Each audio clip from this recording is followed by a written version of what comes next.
All right, it is now 6 p.m. All right, thank you. Good evening. This is a regular meeting of the Kenora Planning Advisory Committee for the 17th of January of 2024. As we gather, we recognize that we're on Treaty 3 lands, which are steeped in rich Indigenous history and home to many First Nations and Métis people today. We continue to be thankful for the partnerships with Indigenous people. We give thanks for the many blessings we enjoy in the city of Kenora. We seek wisdom in our minds, clearness in our thinking, truth in our speaking, and always love in our hearts. Let these principles guide us in our decision-making. Calling the meeting to order.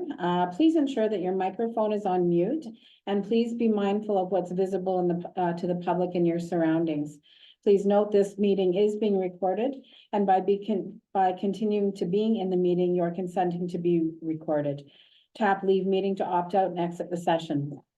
When it's time for public comments, the chair will address the participant by name that was used to register for this virtual Planning Advisory Committee meeting. Once your name has been called, please then unmute your microphone or your telephone. All persons addressing the committee shall state their full name and mailing address and must direct their comments through myself, the chair. Decisions will be mailed or emailed to the applicant, agent, and to all other interested parties who have provided their mailing address and or email address to the Secretary Treasurer. Recent changes made by the Province of Ontario Bill 23, More Homes Built Faster Act, have changed who has the right to appeal decisions made by the Planning Advisory Committee.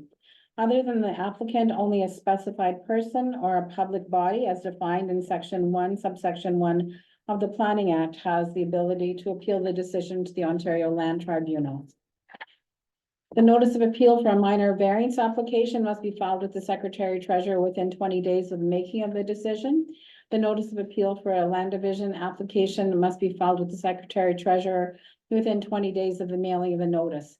The Secretary Treasurer for the Kenora Planning Advisory Committee is Albert Martinet. The City Planner is Kavan Sumner, and Alex Stornell is a minute taker. So I will call this meeting to order and ask if there are any additions to the agenda. There are no additions, Madam Chair. Okay, thank you. A declaration of interest by a member for this meeting or at a meeting at which a member was not present. I will declare a conflict for D14-2310 for December 2023 agenda, and on tonight's agenda for D13-2401, as I have a family member who lives in the neighborhood. Does anybody else have anything for the December meeting or tonight? Nope. Sorry, what was the one for tonight? It is D13-2401. Thank you. Okay. All right, we will not be approving minutes tonight. Correspondence relating to the applications before the committee. Anything new? All correspondence has already been uploaded to SharePoint, Madam Chair. Okay, thank you. Any other correspondence? There is none, Madam Chair. Okay, thanks. Adjournment requests. We have an adjournment request for D13-2319, the Ross application. Okay. Thank you. Do I have a mover for that adjournment request? Carrot Funk, seconded by Robert Bowman, and all in favor? Carried. Thank you. All right, so the second one is one that I will be giving the chair up for Mr. Bowman to carry on, and I will leave the room. I will advise you when the hearing is finished. Thank you. I'll grab my phone.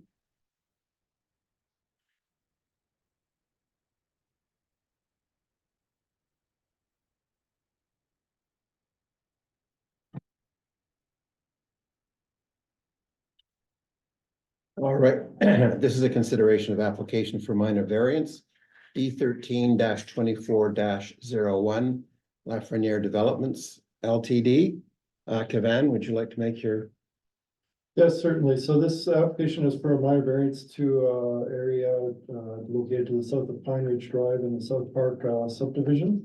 As to various seeking relief from various parts regulations under section 4.1.3 of the bylaw. That's for the zone, the R1 residential first density zone, being to decrease the minimum required lot frontage from 15 meters to 11.852 meters, minimum lot area from 450 square meters to 422.85 square meters, to decrease the minimum interior side yard of 2.5 meters for a two-story dwelling. To decrease that from 2.5 meters to 1.8 meters for a two-story dwelling. And to decrease the minimum exterior side yard from 4 meters to 3.5 meters. This is being done to facilitate it so that to facilitate a future subdivision that would replace the current with a 70 lot subdivision in the same location. So as I mentioned, this is part of the South Park subdivision. The lots were originally created during phase 2 of the subdivision in 1991. They've never been developed. There's been some clearance of vegetation and site preparation on the property. But no permanent structures are located in this area. Roadways have been surveyed but not developed. Roads and water, sewer, and stormwater services have been installed to service the existing development to the north, but need to be extended, will need to be extended to service the both future lots. So the agent for the application is in the process of acquiring the property and intends to submit that subdivision at a later date. To ensure the proposed subdivision is supported by the zoning bylaw, the applicant has chosen to submit this application for minor variance in advance of the subdivision, which we'll see in the upcoming months. If this application is approved, the new lots will be permitted to be smaller and narrower than what is currently permitted in the R1 zone.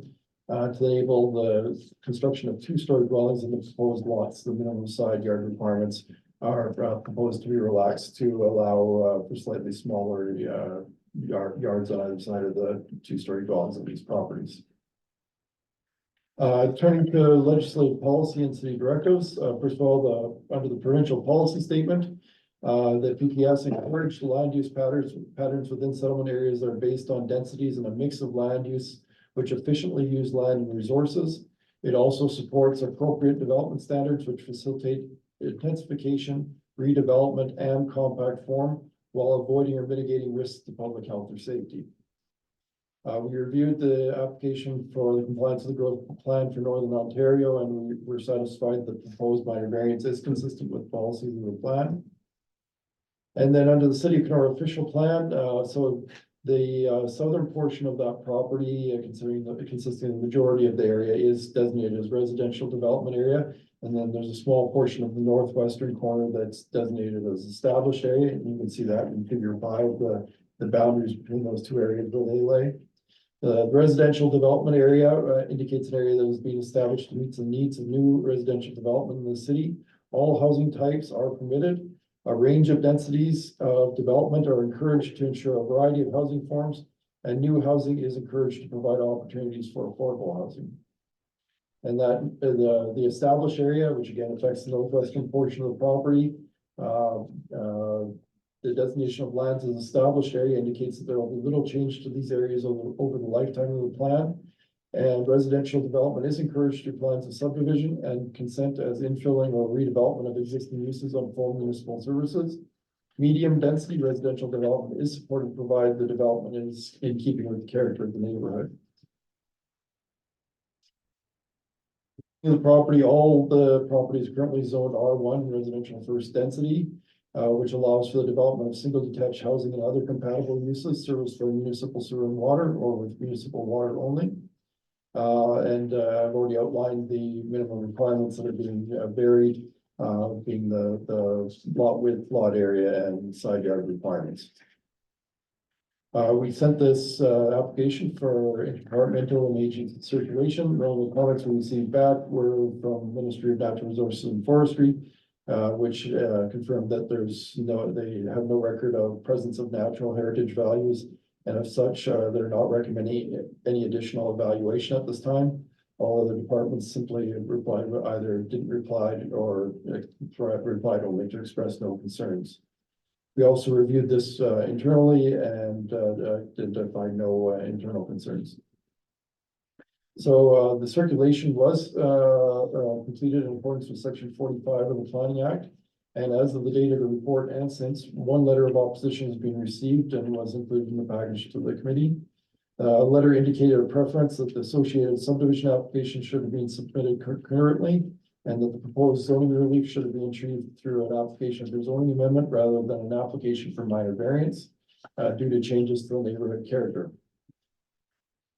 So, evaluated for, the application of the 4 tests that are to be applied to a minor variance. First of all, does the application conform with the general intent of the official plan? The application, in my opinion, allows for a future subdivision that will create more compact, medium density lots that will add to the range of densities of lots available for development in the neighborhood and the city, which is supported by the official plan. Second question, does the application conform to the general intent of the zoning bylaw? The intent of the zoning bylaw may be achieved where relief from regulation may be granted if no negative impacts are anticipated. It's my opinion that the proposed relief will maintain the use of lots as limited under the R1s, but will allow those uses to be developed on more compact lots, which will be created through the future subdivision application. Third question, is the application desirable for the appropriate development of the land, buildings, or structure? So desirable development of land is development that is compatible with established community, existing buildings, and development. In approving the associated,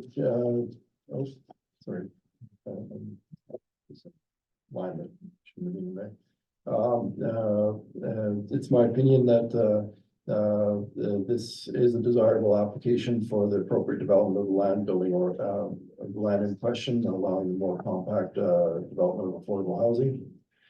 And finally, the proposed variance minor in nature. The proposed variance would reduce the minimum frontage of lots by 21% and the minimum lot area by 66%.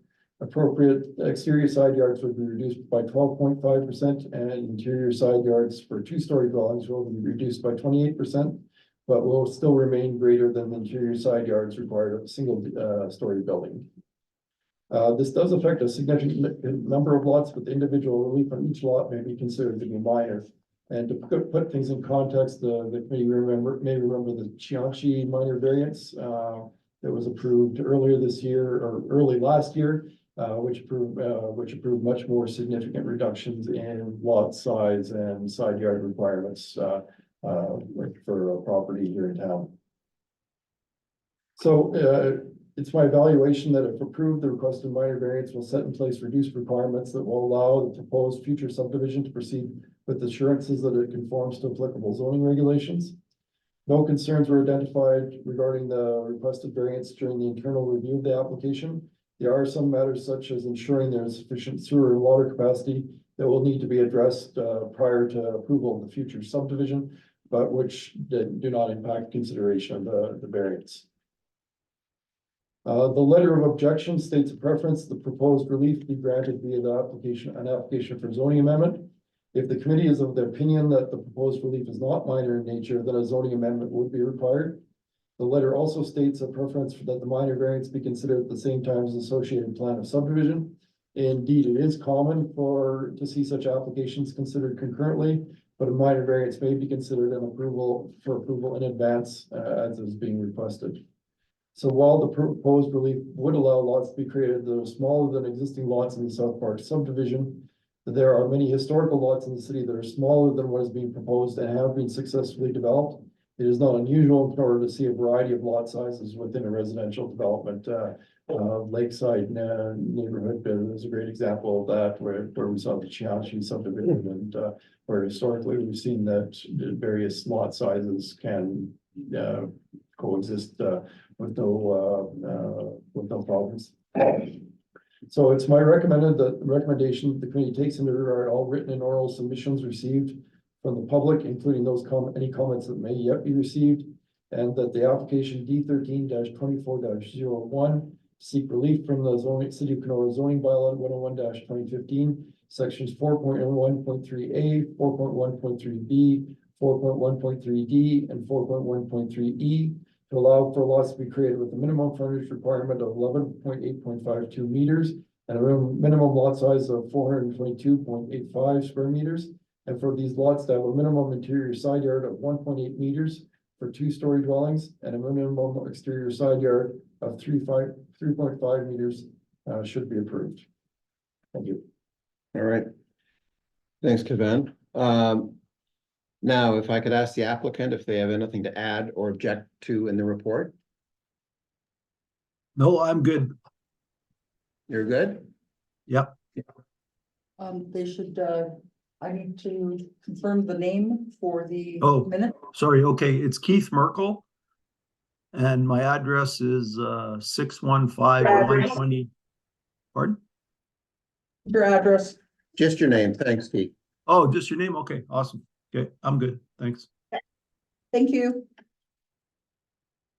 All right, moving on are there any members of the public who wish to speak in favor of the application? I am seeing none, Mr. Chair. Thank you. Are there any members of the public who wish to speak against the application? I am seeing none, Mr. Chair.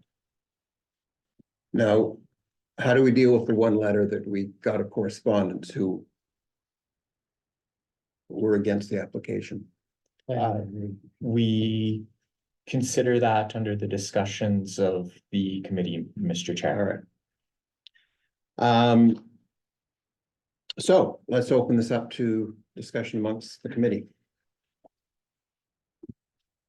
Yes, Renee. So, bringing forward the comments from the letter, I'm not clear on, why this would come as a minor variance versus a zoning amendment. So if I could get a bit of clarity on that. Yeah. And I also was wondering about the other comment about the, not having, the plan, the not having sufficient access for emergency vehicles because of the plan, the design being very tight. So I'll address each of those in turn. So the short answer is the relief being sought could be sought either through a minor variance or a zoning amendment, where basically the zoning amendment is your only recourse if you don't deem a variance to be minor. So any variance that would have the effect of not being minor isn't in the opinion of the committee to be minor. That would be the recourse, is to go through a zoning amendment. There are cases where it's black and white. A minor variance can't have the effect of changing the zoning of a property. So there are cases where it's black and white. If somebody tried to apply for a minor variance, we'd be able to not accept that application as not being a variance. However, in an application like this, they have the right to apply for a minor variance for it to be considered, as long as the committee is satisfied with the 4 tests as reviewed, then the committee can consider it to be a minor variance. I would like to add a point in here. If the committee would remember the aerodrome proposal on Black Sturgeon Lake. It was brought to our attention by a lawyer that minor variance can be considered anything that is under 33%. Although the government of Ontario doesn't consider number-based relationships with minor variances. This was a point that was brought to our attention.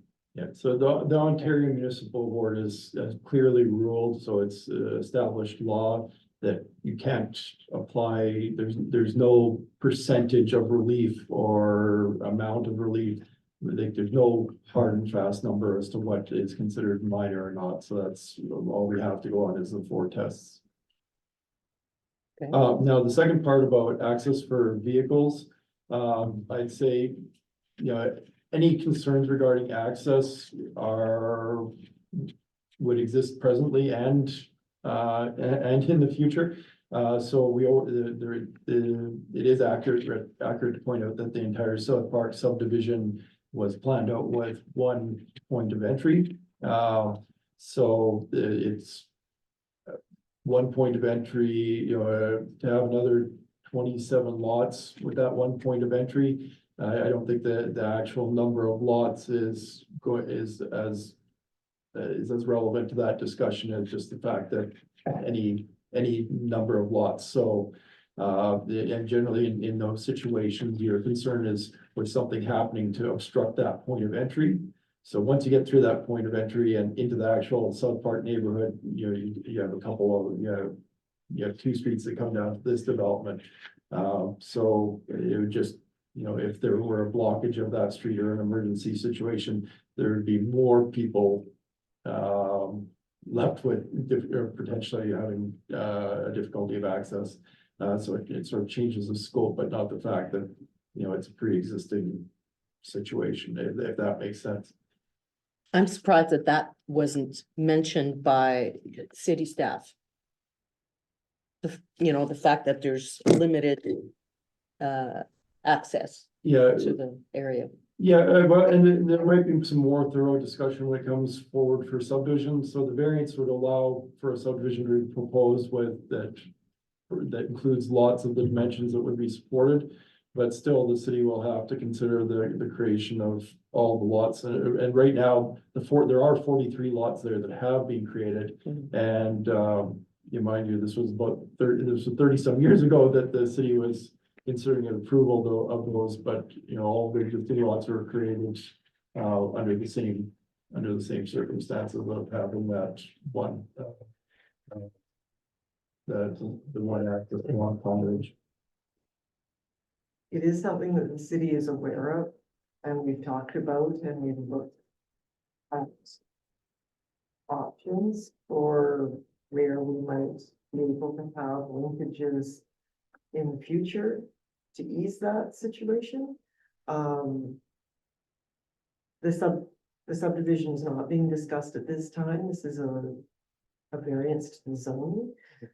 If you were looking at the subdivision, they are proposing an exit to nowhere that could lead to a connection that would help. I think we're also looking at when we have our new zoning bylaw, there may be other parcels owned by in other places that if we could encourage development in those locations, we might be able to get connections. It's something that we would be advocating for, but we can't make someone develop that. So currently, there's no easy way There's to connect no to other There's no easy development. thoroughfares. So this subdivision has been approved for 43 lots previously, right? So it could just proceed right now on 43 lots. Okay, so the minor variance we're asked to do is to increase that number to 70. Well, it would open the door for them to apply for subdivision two. They've shown a site plan that shows 70 lots, is applying approving the variance allows them to apply to create smaller lots. It by no means prejudices us towards making a, decision considering all the factors at the time of the subdivision application, on the subdivision itself. All right. Any further comments, questions? I'm seeing none, Mr. Chair. All right, Am I allowed to ask a comment or am I out? This is coming from Keith Merkel, the applicant. Mr. sure. Chair. Well, ahead, it's Keith. my understanding that with those 42 lots as it stands right now, somebody could put 42 houses on there and also have an additional secondary house. Is that correct under the current legislation? That is correct. Two additional residential units could be placed on each lot in the R1 So in theory, you could end up with 120 residences there is the way it stands now with the size of the lots there. 129 by my count. Okay, yeah. So we're proposing adding 28 lots and of a smaller size with no intention that those lots would be developed with an additional dwelling on the lot. We just think that the smaller lots allows for a better price point and another option in that neighborhood, which is sitting there not doing anything right now. It was approved in 1991 and it's over 32 years or 33 years now that those lots are sitting there, and we think making 70 lots there provides another alternative. It makes the development viable. So thanks. All right, thank you. That raised a question for me. Yes. Here. Given the new lot sizes being smaller and the houses that are on it, would the size of the lot prevent secondary dwellings from being added to that size lot, or is that still? It would still be an as of right to have two additional residential units on each property. Being more compact will make it more difficult to meet the associated zoning regulations, so you need one extra parking space with each additional residential unit. Yeah, you have minimum dwelling area sizes, unit sizes. If they put it in a detached structure, it has to be a certain distance from the main dwelling and side property lines and everything, so. I certainly won't say it's impossible, but I think it would be much more challenging to develop, especially 2 additional residential units, each property. We have a question from a member of the public. Mr. Chair, would you be willing to permit it? Yes. Mr. Engstrom, if you would please unmute your microphone to ask your question. Thank you. Can you hear me all right? Yes, Yeah, can I have your name, please? It's Mark Engstrom. M-A-R-K, Yes, that's correct. and the last name as spelled on screen? No, Engstrom.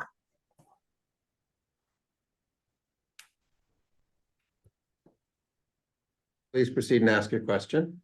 So my question comes down to, again, it's the traffic.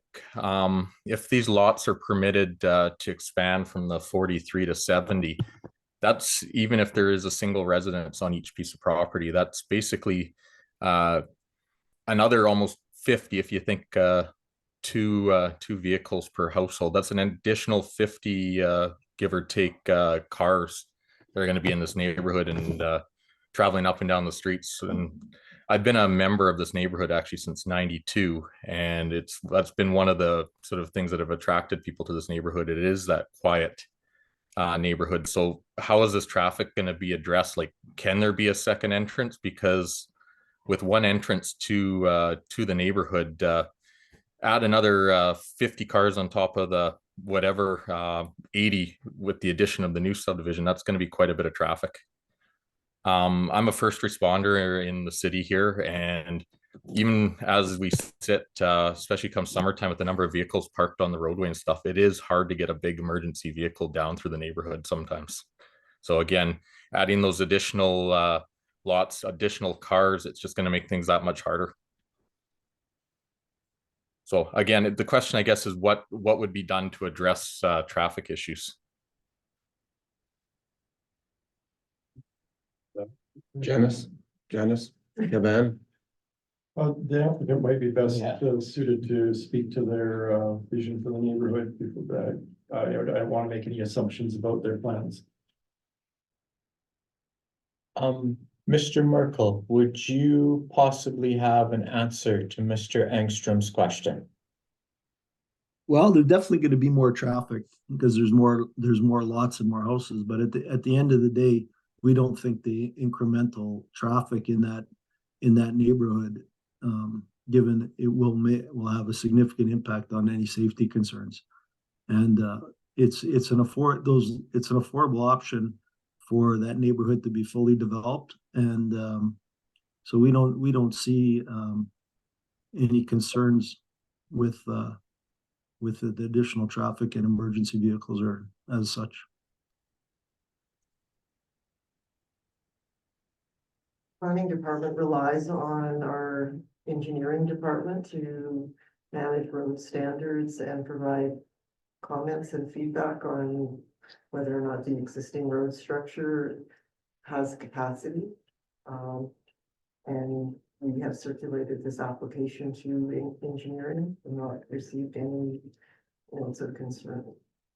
Right, but is that covered under a minor variance? Would that not be covered under the plan of subdivision? Yeah, so. Or is it under both? Well, we can't ignore the fact that there's going to be a future application for plan of subdivision, but as far as the details of how we address any concerns with infrastructure, whether it's roads, sewer, water, those kind of details will all be worked out during the application for a plan of subdivision, and certainly there will be a whole entire, an opportunity. This opens the door to create those smaller lots.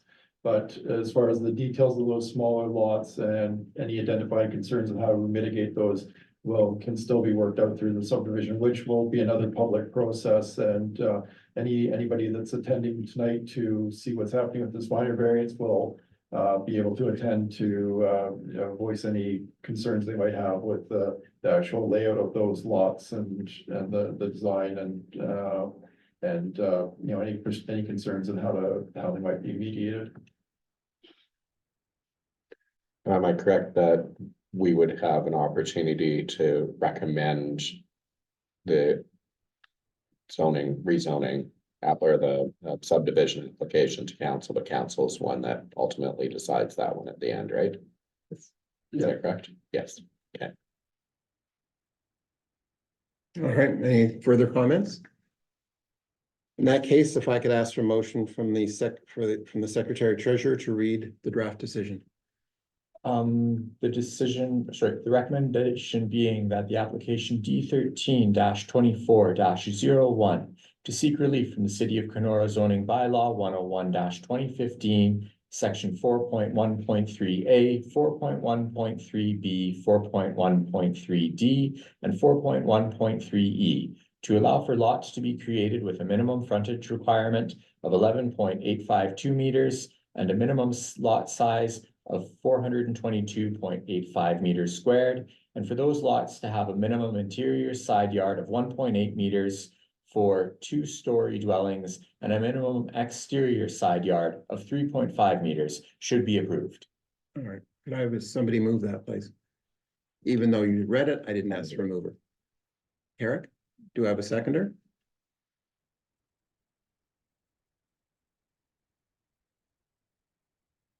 I will suggest to the council that now that this has been moved, we do need a seconder, whether or not you are planning to vote in favor or against this, just to move this motion forward. Ray? All in favor?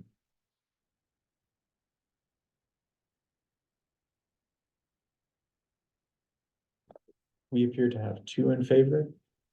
Opposed? And 2 opposed. Okay, I do not know what the next step is then.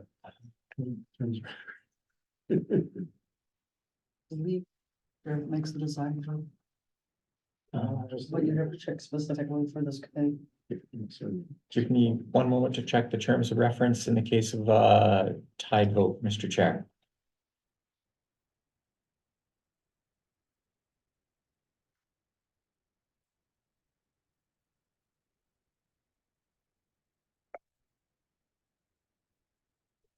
So we have 2 votes then in that case? Only in case of a tie. Okay. There are normally 2 ways things like that go. Either the chair gets to break the tie or the motion is defeated. A decision shall not be made as a result of a tied vote. A new motion should then be presented until one is carried by a majority of the members. So would a member like to make an alternative decision for this hearing? So this is defeated according to you? It's This is just a tied and we need, unresolved. Unresolved. Yeah. Okay. Sorry, I'm just looking for the language. Resolution to something that can be agreed upon. So Carrick, you made a comment about the subdivision.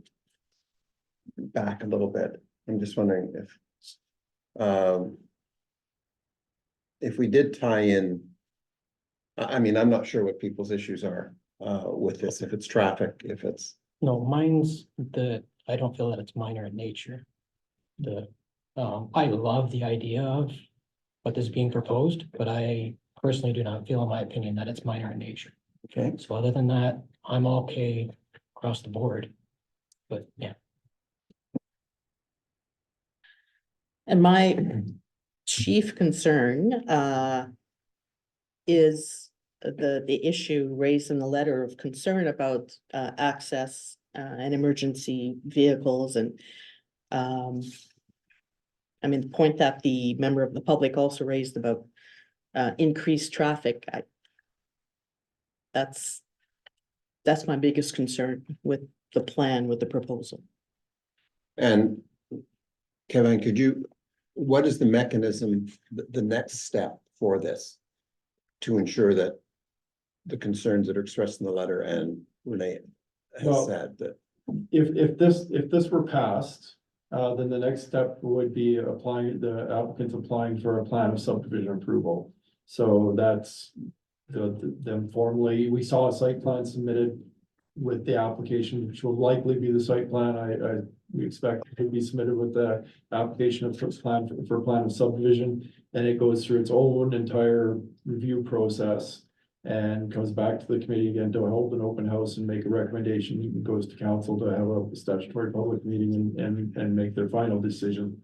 And so we would have another chance to address any concerns to deal with the entirety of the proposed lot layout and the concerns related to that. If it isn't approved, then the applicant still could apply for a plan of subdivision, but they'd also have to apply for a zoning amendment. And the zoning amendment would basically to amend the R1 zone for these properties to have the same minimum requirements as was requested in this minor variance. But it would go as a zoning amendment, and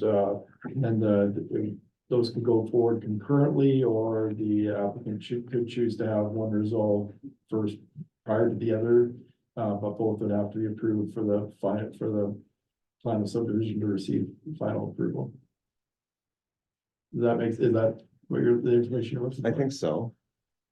Renee, does that Mhm. clarify things? So, and presumably the next application that comes forward for subdivision will have more details that would address some of these questions?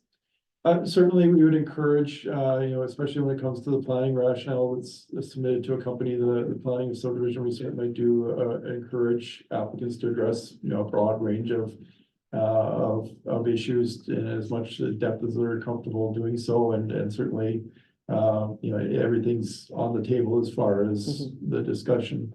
We'll be looking, in detail at issues like servicing and emergency vehicle access, emergency services in general, sewer and water extension, drainage, all those matters that are very specific to the creating of actual new lot lines.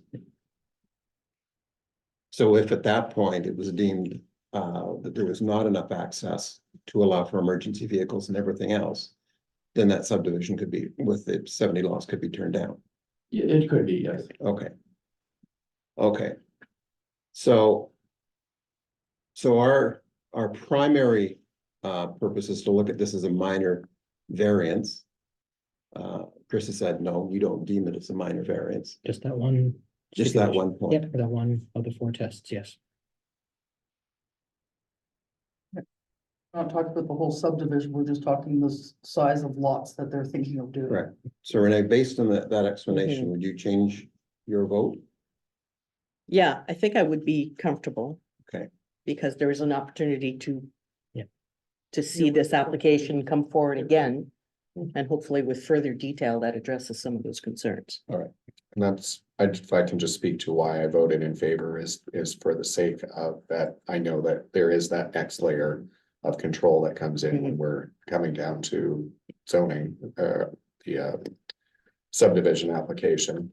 And I appreciate that there are a lot of smaller lots within the community, and I don't think that should hold us back from allowing that to move forward as a minor variance. And we know that this community is starving for housing. Yeah.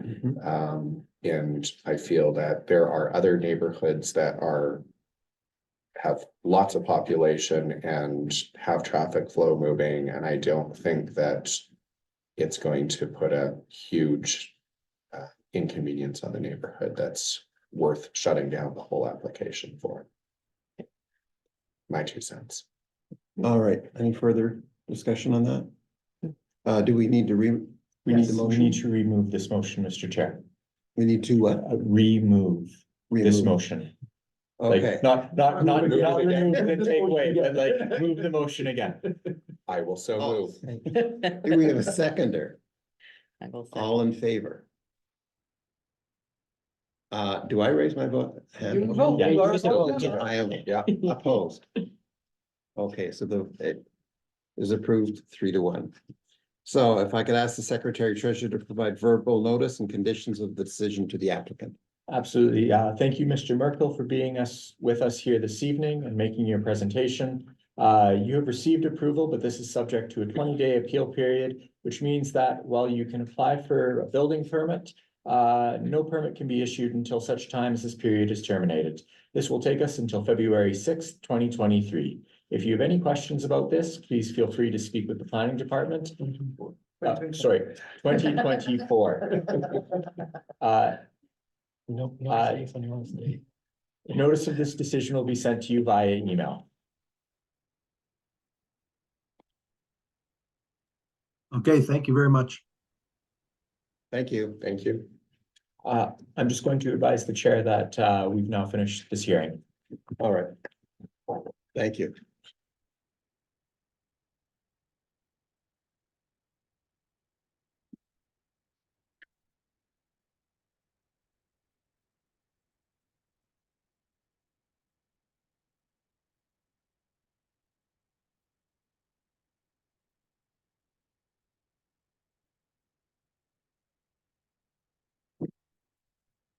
Great. Okay. Thanks, everybody. So the next, on the agenda, is the recommendation to council for zoning bylaw and official plan amendments. And the first file is D 09-2401 minor. Is there anybody who wishes to speak to this application? No? All right, Mr. Sumner, would you mind then going over the planning report for us? Yes, certainly. So this application is to amend the official plan designation of a property located at an under-addressed property on the southwest corner of 12th Street North and Trojan Street. And it will be to amend the designation from established area to residential development area. And what this will do will permit high-density residential development of the property. So the property owner wishes to develop the property with a residential apartment building containing 10 dwelling units. And there are conceptual drawings shown in the package that was submitted by the applicant. The property is currently cleared but undeveloped and has an area of approximately 1,300 square meters. It's a corner lot with approximately 35.7 meters of frontage on 12th Street North and 37.6 meters of frontage on an undeveloped section of Trojan Street. Municipal and sewer and water connections are available from 12th Street North. Turning to legislative policy and city directives, first of all, the provincial policy statement, which encourages redevelopment within settlement areas, and land use patterns include a mix of land uses which efficiently use land and resources, are appropriate for and efficiently use available infrastructure and support redevelopment. The PPS encourages an appropriate range and mix of housing options and densities required to meet projected requirements of current and future residents by permitting and facilitating all housing options required to meet their social, health, economic, and well-being requirements, directing the development of new housing towards locations where appropriate levels of infrastructure and public service facilities are available, and promoting densities that efficiently use land resources and infrastructure. Under the City of Kenora official plan, the land use designation of the property is currently established area. Under the established area, residential is supported. And the assumption is that there'll be little change in the established area over the lifetime of the plan. Residential development is encouraged as infilling or redevelopment of existing uses on full municipal services. Medium density residential use is supported provided the development is in keeping with the character of the area. High density residential development is considered a major change in use that requires an amendment to an appropriate designation under the official plan. So it's that line that's the key one. So the proposed residential development area land use designation indicates areas that have been established to meet the needs of new residential development in the city. Permitted uses include all housing types. New plans of subdivision of full municipal services are encouraged, and development is to occur in a contiguous manner as a logical expansion of existing development. A range of densities of development are encouraged, as are opportunities for affordable housing and housing suitable for an aging population and persons with disabilities. So under the zoning bylaw, the property is zoned R3 residential third density, which allows for a full range, for the development of a full range of housing forms and other compatible uses. The agent has indicated the development will be compliant with the regulations of the R3 zone. So this is a bit of a unique situation. It's not very often you see an official plan mapping amendment without an associated zoning amendment. But in this case, the zoning fully supports what they plan to do, but there's a policy, the official plan that need to be addressed. Turning to interdepartmental and agency circulation. The only agencies only responses received other than those that didn't provide comments or expressed no concern were from the Ministry of Natural Resources and Forestry, which indicated they were not recommending any additional evaluation at the time, and from Wishishkanagam Nation, which expressed their appreciation of the notification and recognition of the Crown's duty to consult. They indicate they reviewed the information that was provided and have no concerns or objection to the proposed activity at this time.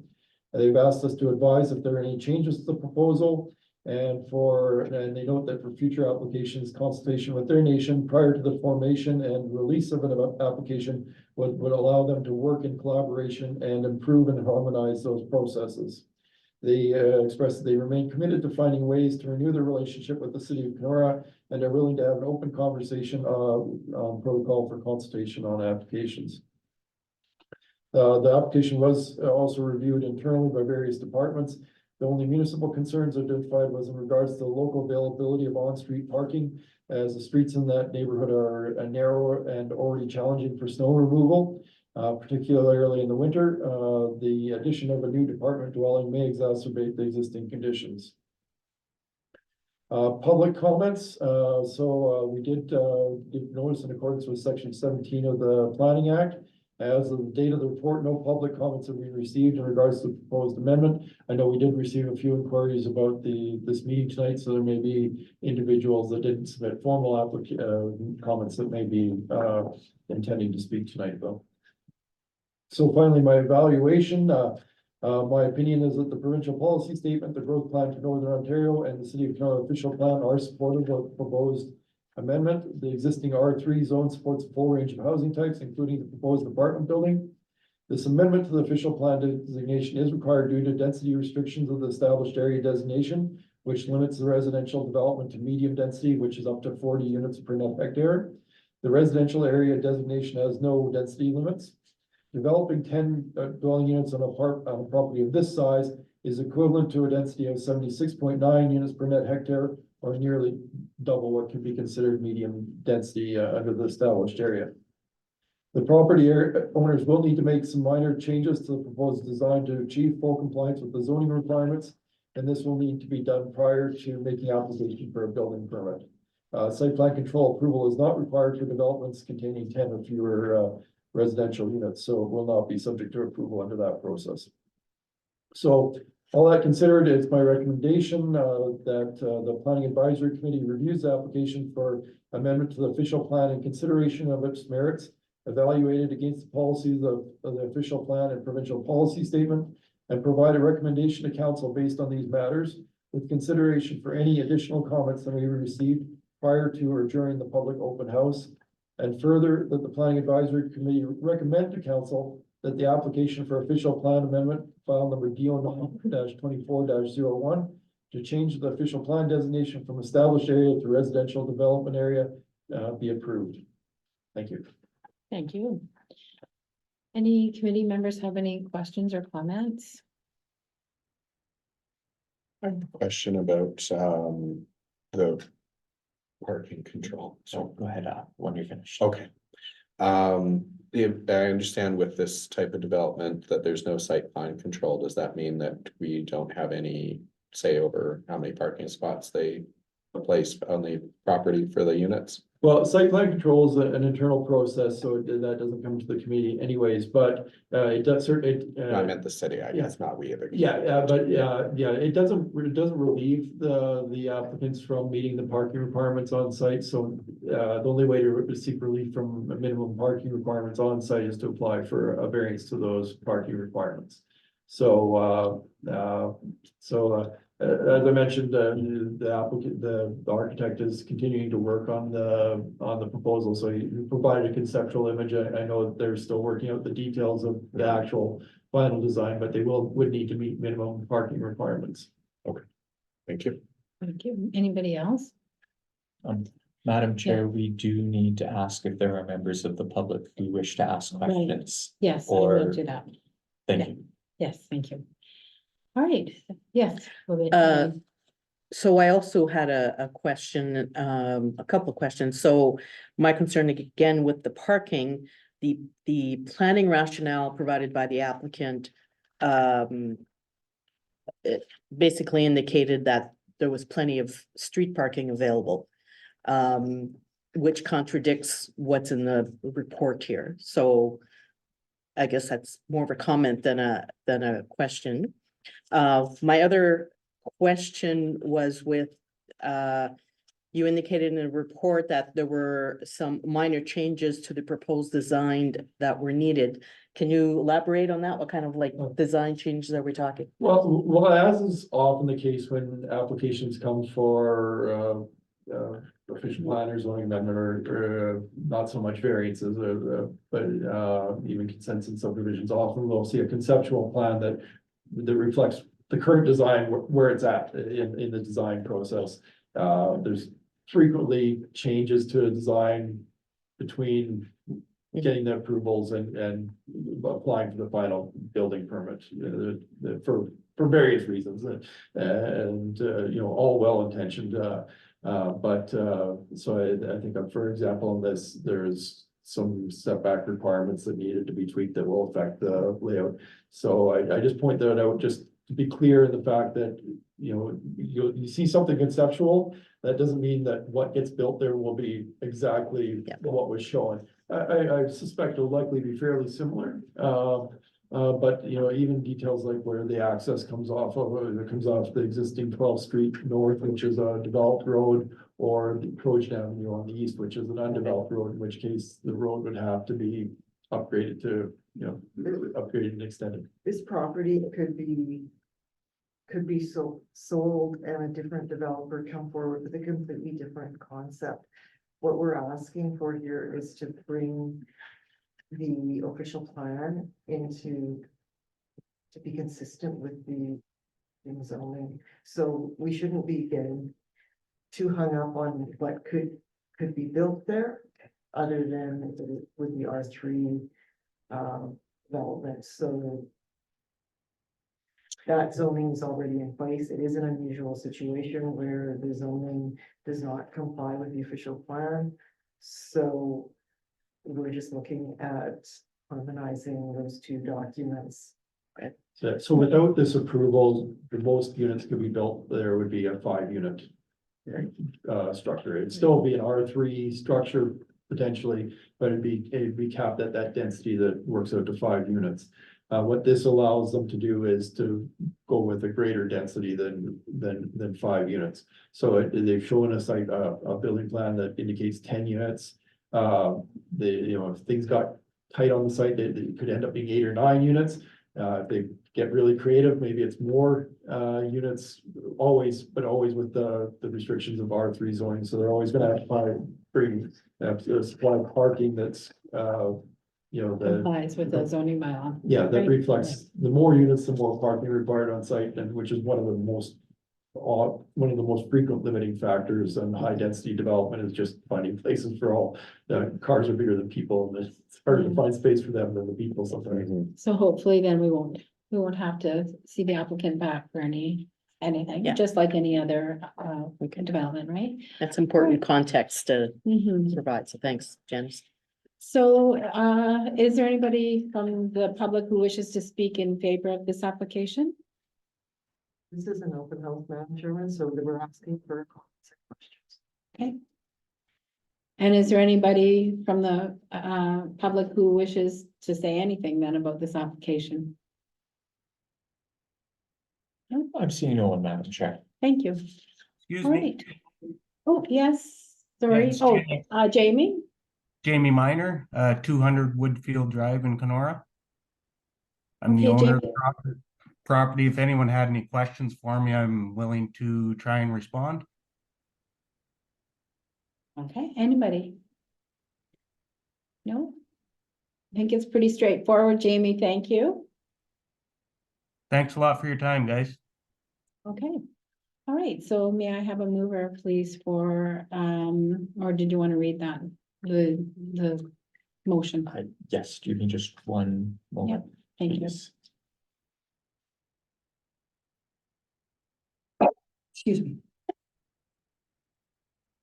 All right, the recommendation being that the Planning Advisory Committee recommends to council that the application for official plan amendment, file number D092401, to change the official plan designation from established area to residential development area should be approved.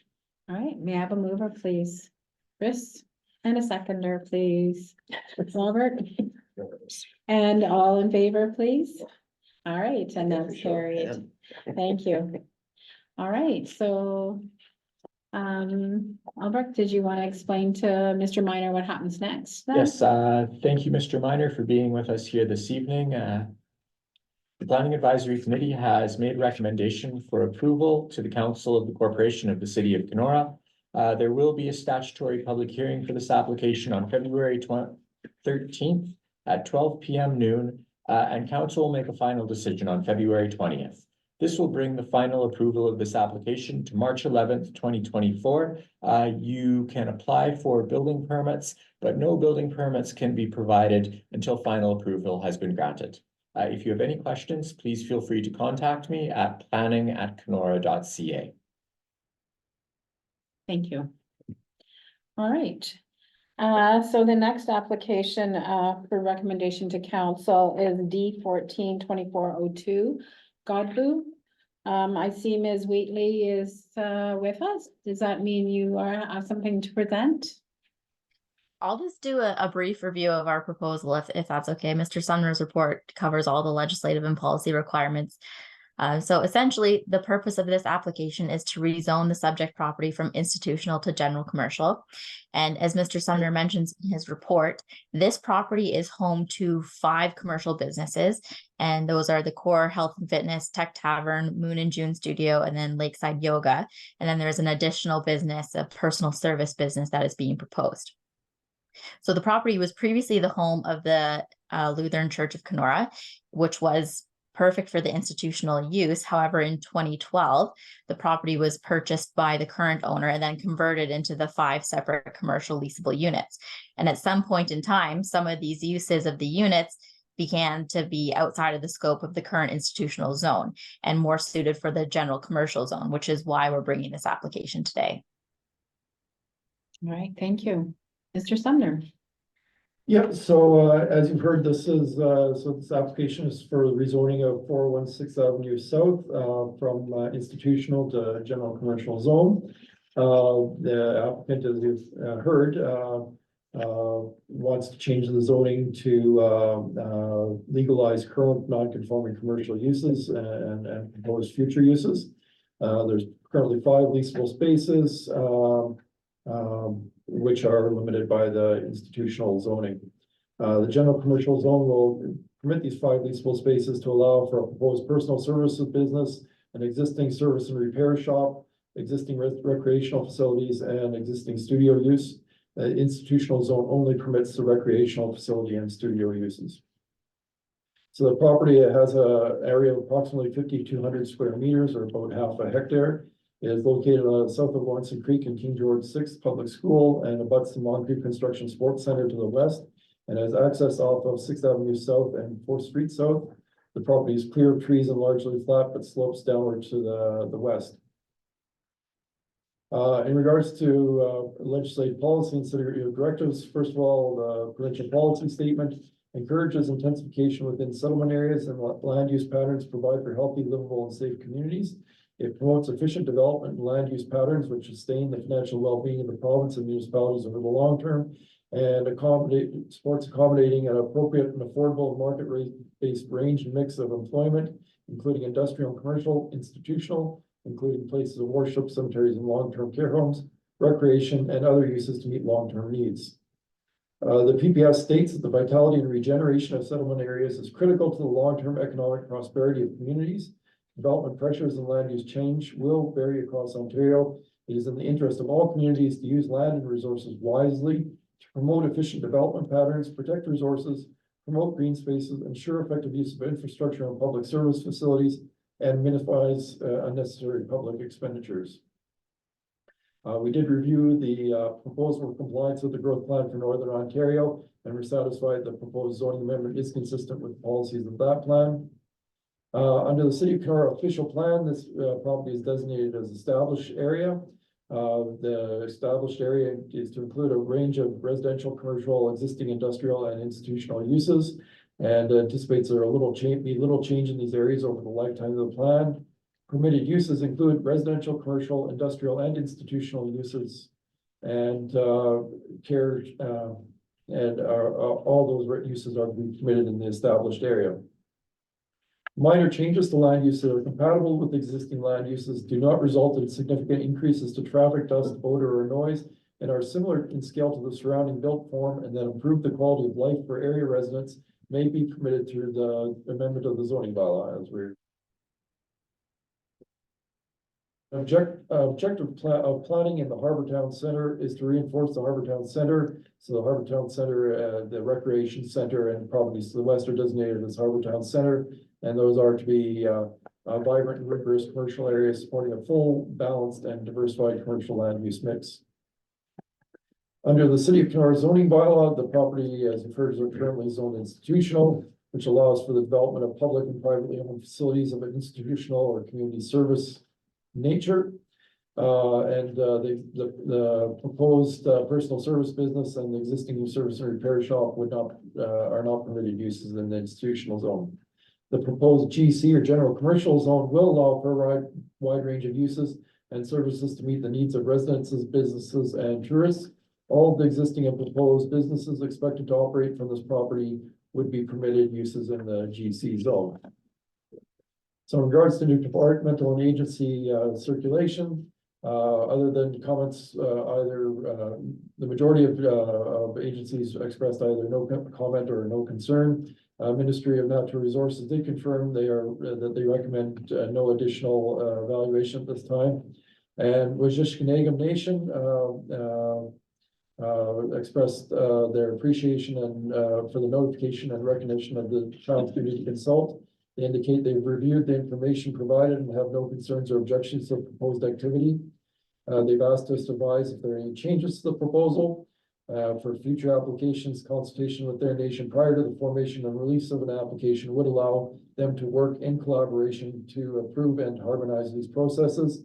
They expressed that they remain committed to finding ways to renew their relationship with the City of Kenora and are willing to have an open conversation regarding protocol and consultation on applications. Turning to public comments, notification of the application was given in accordance with Section 34 of the Planning Act. As of the date of the report, there's been no letters of objection received from the public, and none received since either. Finally, my evaluation. My opinion is that the provincial policy statement, the growth plan for Northern Ontario, and the official plan are supportive of the zoning amendment. The GC zone supports the full range of commercial activities, including the proposed and existing uses, which are not supported under the current zone. The Moncrief Construction Sports Center west of the property is designated as Harbour Town Center, which represents the downtown area of the core and is considered an extremely important component of the commercial and recreational land use system of the city. It is the intent of the official plan that this area contains major concentrations of commercial, financial, tourism, entertainment, recreation, residential, and business activities, and provide a dynamic core for the commercial core for the residents and visitors to the City of Kenora. The amended zoning to general commercial zone will encourage commercial development. that may improve employment opportunities and services in the surrounding residential area. The city of Kenora has identified no public or internal concerns in regards to the proposed amendments. So it is my recommendation as city planner for the city of Kenora that the application for zoning amendment file number D14-24-02 change the zoning of the subject property from I institutional to GC general commercial zone should be recommended for approval by city of Kenora council. Thank you. Thank you. Ms. Wheatley, do you have anything you'd like to add? No, I don't. Thank you. Right. Committee members, do you have any questions or comments?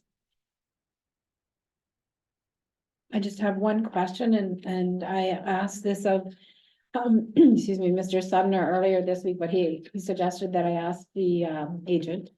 So I'm just wondering why not local commercial as opposed to general commercial?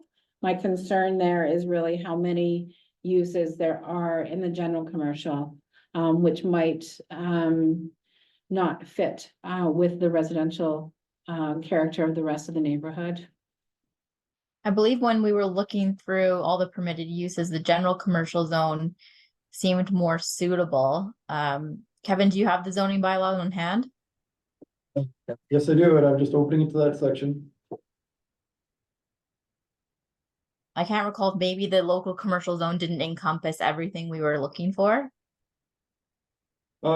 Yes, well, you know, it's a hard, where I was a little bit hesitant to comment to the chair when she inquired previously was just in the fact that you know, I don't know the range of, you know, the range of uses that may be envisioned for the property as well as the owner or perhaps you as the agent, Ms. Wheatley.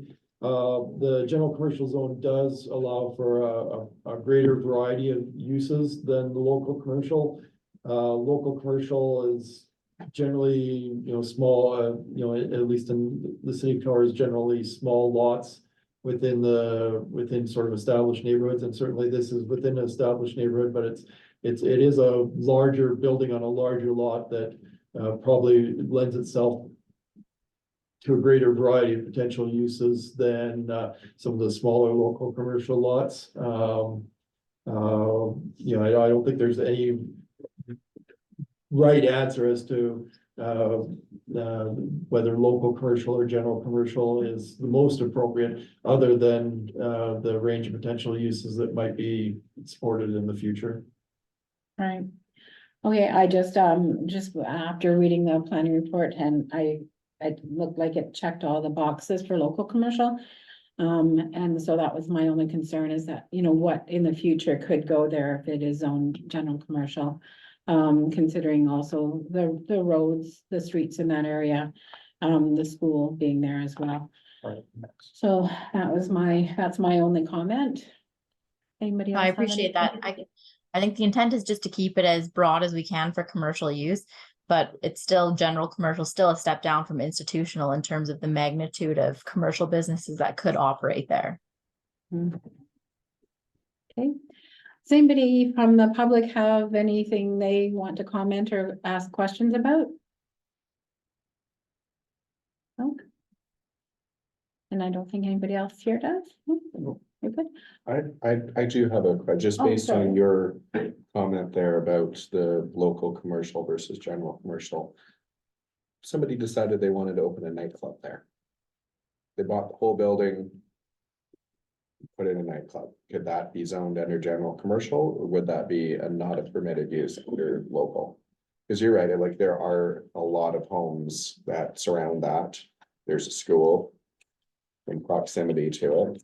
Yeah. I don't want to throw a wrench into things. I do agree. I don't see any major objection to No, the exactly, style of yeah. business that's happening there currently, That's right. but So a place of assembly and a restaurant are both permitted, microbrewery. So that's under local. that's under general General. commercial. Mhm. Yeah. But a restaurant's also allowed in the local commercial. Yeah. That was only my only comment. So those will just go forward then to in the minutes, I guess, for council, their consideration as well. Okay.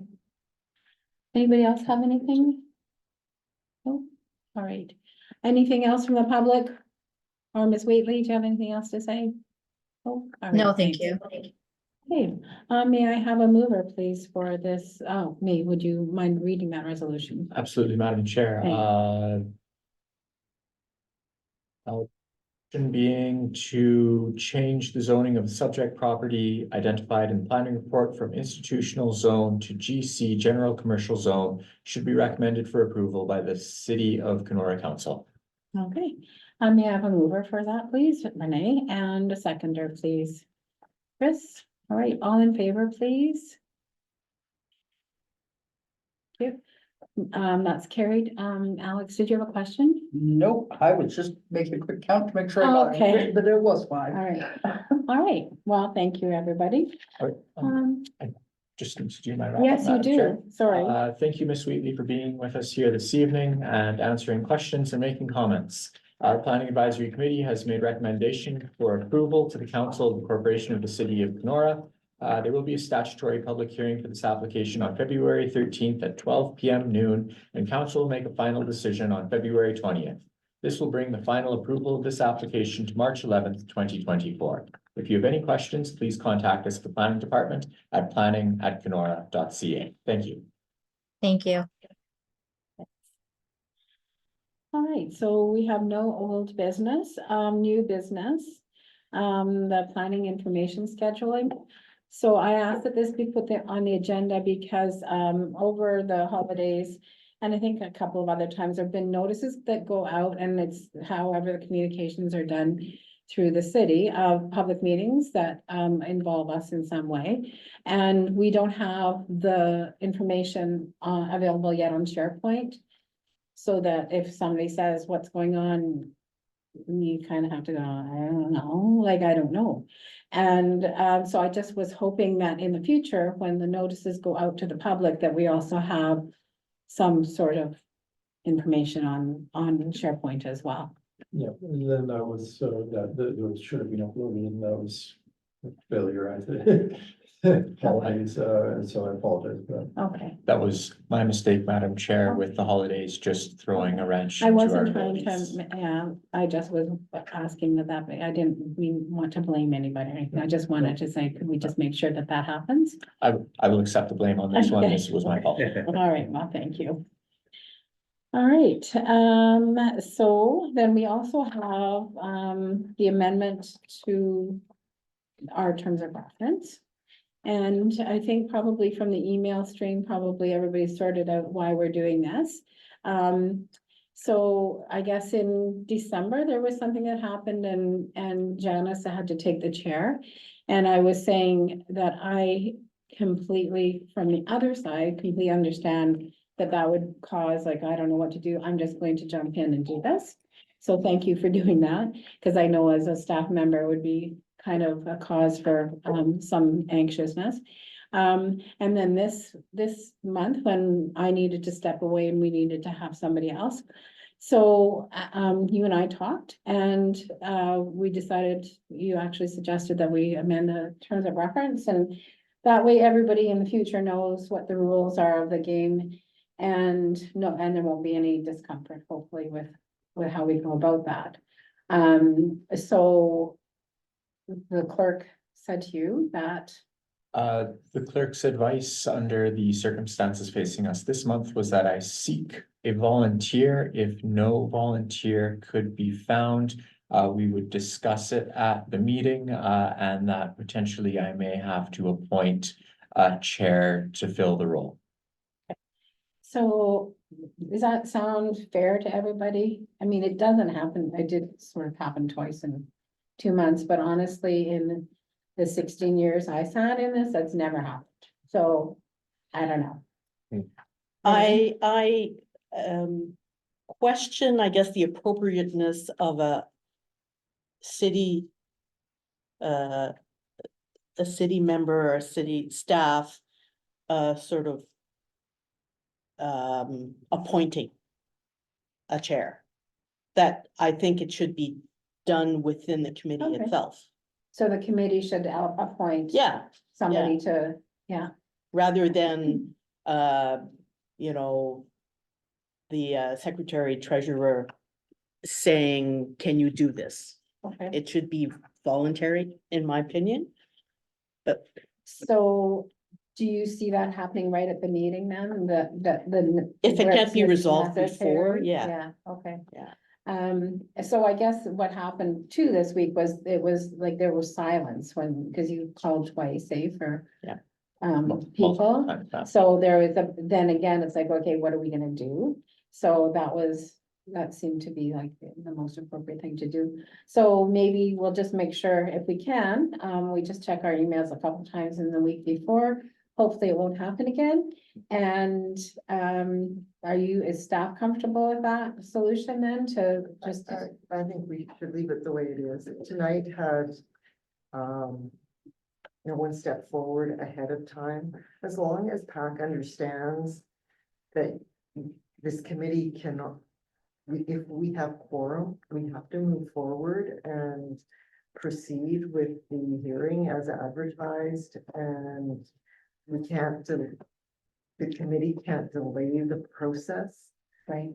So someone has to step forward. It is not that you can say, okay, we have quorum, but we choose not to continue.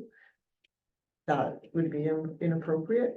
So I don't see any problem with the terms of it's the way they are now. Thank you for stepping forward. Albrecht is fully prepared to give you, notes on how to Robert's rules and how to proceed. So I think it proceeded as well as it could. It certainly would be nice if we knew in advance, but there should be that understanding that if we get to the meeting and we find ourselves without the chair, that someone will step. And it would be your consensus as to who that would be. I agree that I don't think the terms of reference necessarily need to be changed, because it does make reference to, a presiding officer. So to me, that says whoever, someone who's not the chair or the vice chair, but someone who will take over the meeting. So it covers it off, in my view. Okay, anybody? Can I just ask, I was not at the last meeting, what were the circumstances at the last meeting? Sure. Did you share that? No, there was. No, Jay shared that. Jay Yeah. chaired it. Yeah. And so what happened is that Jay asked Albrecht to read a motion, and then we went back into discussion. And so I piped up, it was like towards the end of the meeting, like Yeah. towards the very, very end, where I piped up and I said, there's a motion on the table. And it was I believe Albrecht said something along the lines of, yeah, he just read it. And then so I didn't get a chance to, Comment? not Move, comment, amend. but move it. Thank you. That's the Okay. word, to move it. So then, I believe Janice said along the lines, nobody moved it, nobody seconded it, and that it was done. Right. And so my understanding was that under the rules that the chair would have had to have asked for a mover. Mm. So that's where I was, for a lack of a better way of saying, Janice chaired Okay, Oh. that. all right, okay. So I didn't get a chance to move it because the chair that was assigned didn't. And again, Motion. Okay. didn't provide it. Okay. It was just that little instance Okay. of following Robert's rules where, Okay. again, yeah, where it got a bit confusing, because I'm also thinking it's because, again, the vice chair hadn't shared it along it. So it has happened during the first 4 years, like it happened where we went back into discussion, where again, we had to go back and be like, oh, no, wait, like, we have to deal with this motion first. Right. And so that's where I was coming from. Mhm. But how it proceeded outside of the acting chair was where my confusion, and because he then asked me if I was okay with it, and that's where I made my mistake. I should have said no. I said yes, that I was fine with it. And so if I had Okay. thought Okay. about it for another minute, rather than just immediately, yeah, but it's all hindsight. So Okay. that's So I think you're right, and we don't need to be changing it, right? Do you agree with that? Yeah, like, my Okay. only other thought, and I don't think this is a great idea, but I'm opening it up to everybody else, is somehow appointing a third now that there's so many of us compared to a staff of 5 or a committee of 5. 6. So I don't know what you would call it, like a backup or somebody who, Quorum's 3. Really, we only need 3 members here for action. Yeah, Yeah. the quorum only, yeah. Pardon, let's let member Chris finish his. so that was my only additional thought, but Okay, Alex? May I make a suggestion, since you have been chairing for a while now with, former chair, Robert? Robert? I'm trying to think of his last name. Gutowski? Gutowski, thank you. Previously, I know especially both of you at the beginning of things have a section you read in that. Is it possible to make up this document that, okay, we know that the chair is not gonna be there and the vice chair is not gonna be there, so we're gonna need someone else to chair the meeting. So whether it be city staff or something on the drive that has so you're chairing the meeting, here's your order of Well, service. yeah, we could do that. Mhm. And since, well, I'm, It is, Just a matter of uploading. I guess not, yeah, I just got an email, but yeah. yeah, the other yeah. side of it thinking as a member is that, again, there's no instance It's sort of where, an SOP. I'm no, sorry. yeah, where we're not given instruction on, Robert, like the rules of being a chair or a vice chair, you know what I mean? Where if we were given all the opportunity, to sit down and go over the intricacies and this, and this, maybe we might get volunteers. You know what I mean? Like, I'm reluctant to do it just because I'm not super confident in that position at the very last minute, because, you know what I mean? So that's where I was coming from on that. So I haven't looked at the OCA information lately, but remember last year when we came back, I sent all of the PDFs that they had given out, and one was how to chair a meeting, and one was adjudication, I think. Can you look and see if they're on there? If not, then I'll resend them maybe to you and ask you to put them up onto SharePoint. I think I sent them to all of the committee members. And if we do want to do an order of service, I mean, I can work with either yourself, Chair, or whoever's the chair after this to kind of put that down, because, we've made a minutes template and things like that, so we have these things for whoever. Well, that's what I go by. I use this and I put it into a Word document and I make my notes. Yeah. With spaces and stuff. That's Yeah. how I do it, yeah. Okay, so. Is That was my everybody hesitation comfortable? too, I just. And mine. Yeah. Okay,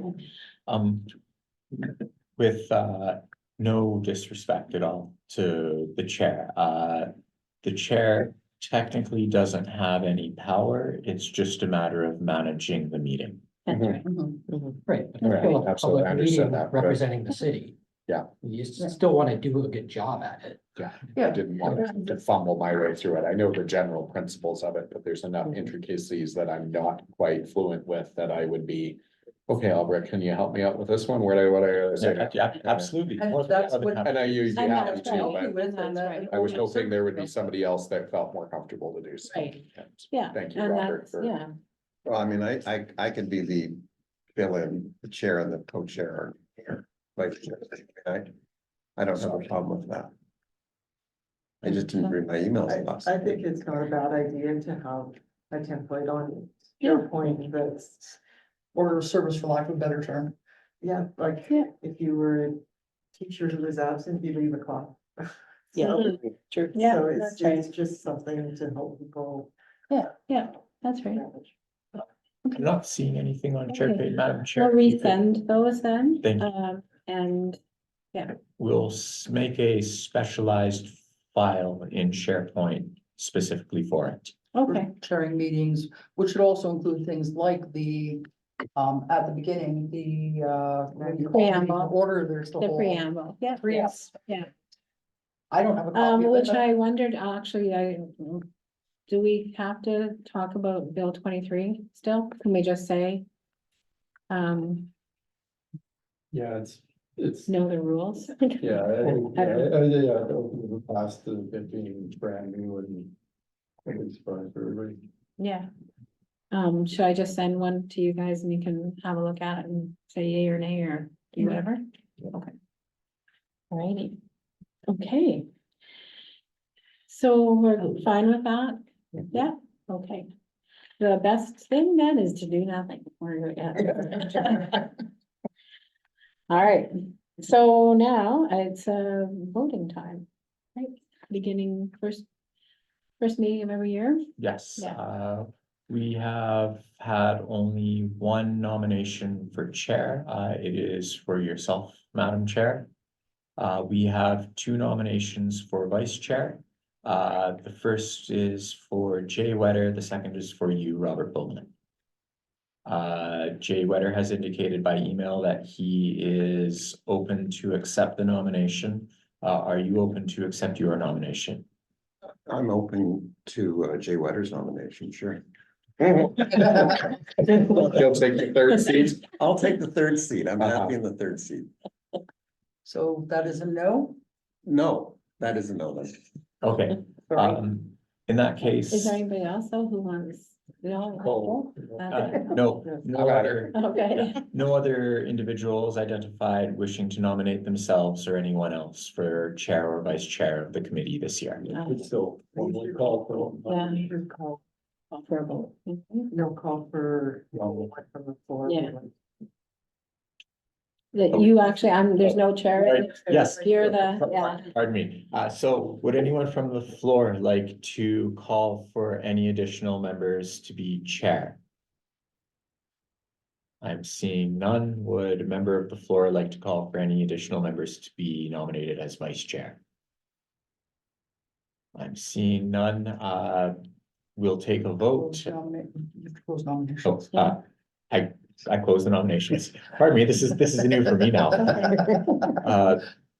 I'm going to call for a vote. All in favor of Tara Rickaby continuing as chair for the 2024 term of PAC. Thank you. Right. I will accept that. All Thank right. All members in favor of wishing for member Jay Wetter to be vice chair for the 2024 term of PAC. It's unanimous. All right, now officially Tara Rickaby is the chair again and Jay Wetter is vice chair. Robert Bowman, you will be our sub chair. Is this an annual? Do we do this annually? Yeah. We do, yes. Anybody explain why? Over 4 years? It's in the term of reference. I know, but we just modified the term of reference like. Well, what, we a just minute did ago? not. It really is, best practice. And for, like, if you look across the province and see, it's because maybe somebody isn't that great, Mhm. you know? Yeah, And you could have end a up with a chance really then to crappy change chair. that out, right? Or wants to just step have- down. Or wants to step Right. down, Yeah. and that's right, yeah. Mhm. Yeah. All right, so anything else? Everybody here next, except Albert, will not be here next year, next month. You will be missed. Thank you. Yeah, so all the best. Yeah, enjoy. I just Thank have you very one much. minor other thing. Okay, Believe it's still in the term of reference that we're just signing motions. And it is, and so I've been signing the minutes, so it is in the terms of reference that motions are to be signed. 'cause I remember the other day, it's like, Yeah. wait, we used to do that. No, we don't. Yeah, And yet being term of reference, it's still in there. The motions will be compiled together tomorrow, Madam Chair, if you would be willing to come by the office and sign them at that time. sure, and, yeah, and I mean, so what it was is the mover and the seconder, and then everybody Who- signs, everybody- everybody who votes You have signs. to sign these? Okay, this is new for me because I came throughout the pandemic when things Right, were sure, done yeah. differently. Yes, yes. No problem, but just, yeah, that is what's supposed to happen. Yeah. the And then the secretary- minutes are signed at the meeting as well, once they are approved as amended or as distributed. Yeah, All we- right. We used to just have like the motion that you can read as a draft, Mhm. and then it would just be printed out. And it would just be passed along, Mhm. whoever moved it, seconded, and then whoever approved it, and then sign it. If you didn't, Just like council, and then it would go back to the secretary treasurer, be on file. keeps it on file, yeah. Yeah. Forms a record if you're ever appealed, which hopefully it never will be. Forms part of it, yeah. That's what Zoom's for. Pardon me? That's what Zoom is for. Well, and it's true, you know, things did change a lot. They have During changed a that. lot, and so I have not read that section of the terms of reference. It means owners that every member of the present sign. No, it's just the mover and seconder, so, Um, and that slipped my attention too, but yeah, it's just a matter of having the motions printed out in advance and then whoever moves in seconds on signing them. Yeah. Some committees I'm on, they'll just pass those around beforehand and Yes, people will fill those in beforehand and then just whoever filled in as mover just reads it Yeah. out. When it comes up. Yeah, it just wasn't on my radar. yeah, no, that's okay, that's fair. Well, even just go back to, I don't know, this time last year, were you guys? No. I- So Well, the probably first couple 3 years meetings ago was and have a when I look and think see, that- and you'll see what it was like. Is there an opportunity to do this digitally somehow, or is it just faster to pass a piece It of really paper? doesn't take long, like once you No. get it. We could, this like, time yes, we could, we have the software now with the ability that we could set up documents for e-signatures, but in my opinion, it's a lot easier just to print. Now that we're on the table, back but- and forth, And once we have them, and Same. then part of my piles of paper will be the decisions. Assuming we right. go with the decision, I'll put okay, motion by so-and-so, motion by so-and-so, seconded by so-and-so, Yeah. seconded by so-and-so, this vote, this vote, this vote, please sign. Yeah, Then And you go just around. scan the bundle right back in and you're done after. Yep, Yeah. pretty much. yeah, that's right. It which, If there's an amendment to the decision. then Yeah. you have to write it. Yeah. Like, we have recordings for all these meetings still, you know, and so I don't think there'd be any question, but yeah, it is best practice and, Yeah. yeah, we're so concerned with just getting Owl up and working. for- Yeah. What is the- yeah. Great. Anybody else have anything else? Thank you very much. Yeah, Motion to adjourn. yes. We need a motion, please, to adjourn Carrot Bank. And I'm guessing we're all in favor of that. And really enjoy your next step and all the best. Thank you. It's with excitement, but also sadness, that I will have to be moving on, and leaving everyone that I've met here behind. But you know, they all shaped part of your life, right? So that's the good part, eh? Yes. Yeah, that's good. All the best to you. Thank you very much. Are you taking a moving van and taking everything out there? Not immediately, but, hopefully within the next year. Okay. You could ride your bike. Yes. I love. Ride across the Magnum of Prairies in Yeah. February, or the prairies in general in Yeah. February. Yeah, the wind doesn't blow